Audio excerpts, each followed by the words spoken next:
在上一集，我们见识了范府深宅的冰冷与伪装。本集，我们将跟随范闲的脚步，踏入神秘安静的庆庙。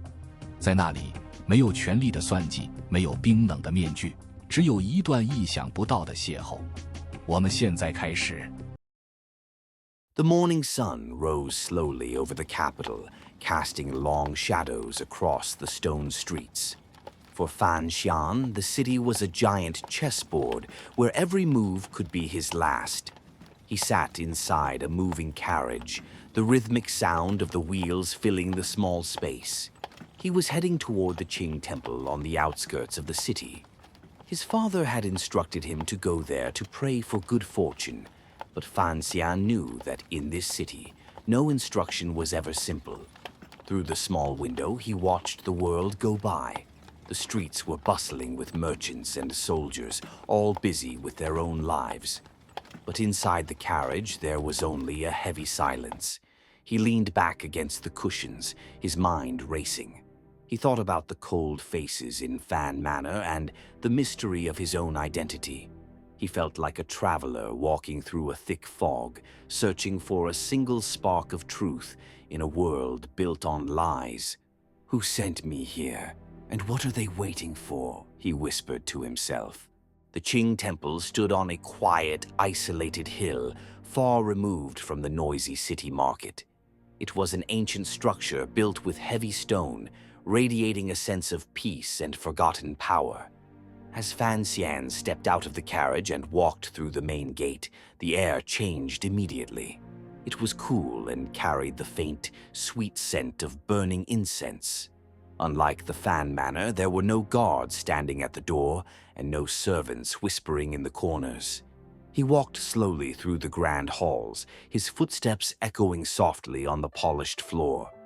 Giant golden statues looked down at him with mysterious expressions. For the first time since arriving in the capital, Fan Xian felt a rare sense of freedom. He looked up at the sunlight illuminating the dust dancing in the air. Is there really a god watching over this world? He wondered. For a few minutes, he allowed himself to forget about the dangerous political games. He took a deep breath, finally feeling like he could breathe without someone counting his heartbeats. As he wandered into a smaller side hall, Fan Xian noticed something unusual.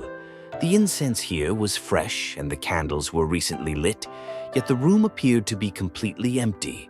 The silence was absolute until he heard a tiny, unexpected noise. It was the distinct sound of crunching, the sound of someone eating. He followed the noise toward a large offering table at the back of the hall. The table was covered with a heavy golden cloth that reached all the way to the floor. He stood before the table for a moment, his curiosity overcoming his caution. In a house of secrets, he had learned that the most interesting things were always hidden. He reached out with a steady hand and slowly lifted the edge of the golden cloth. His eyes widened in absolute surprise at what he saw. There, hiding in the dark shadows beneath the table, was not a hidden assassin or a secret spy, but a young woman. She was dressed in a gown of pure white silk, looking like a lost pearl in the darkness. But she wasn't praying or meditating. In her delicate hand, she held a half-eaten chicken drumstick, and her cheeks were full of food. For a few seconds, the entire world seemed to stop moving. The young woman looked up at Fan Xian with large, innocent eyes that were filled with shock. She wasn't scared or angry. She looked completely embarrassed, like a child caught doing something wrong. There was a tiny bit of grease on her lips, and her face turned a beautiful shade of red as she realized she had been discovered. This was Lin Wanner, though at this moment, Fan Xian did not even know her name. He only knew that he was looking at the most authentic person he had ever met. To Fan Xian, she didn't look like a player in a political marriage or a piece on a chessboard.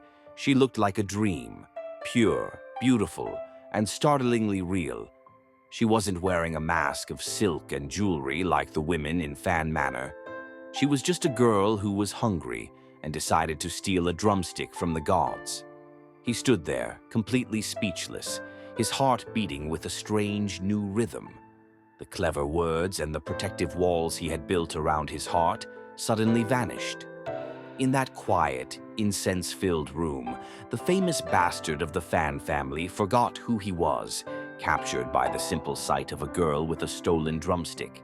Before Fan Xian could find his voice to speak, a sharp call came from the courtyard outside. It was the sound of her servants and guards searching for their missing lady. The girl jumped up, her movements as graceful as a bird taking flight. In a moment of panic and kindness, she thrust the half-eaten drumstick into Fan Xian's hand, as if giving him her most precious treasure. She ran toward the back door, but stopped for a split second to look back at him. She gave him a small, shy smile, a smile that held no hidden motive, only genuine warmth. She disappeared into the bright sunlight as quickly as a ghost, leaving Fan Xian standing alone in the silent, empty hall. He looked down at the cold drumstick in his hand and began to laugh softly to himself.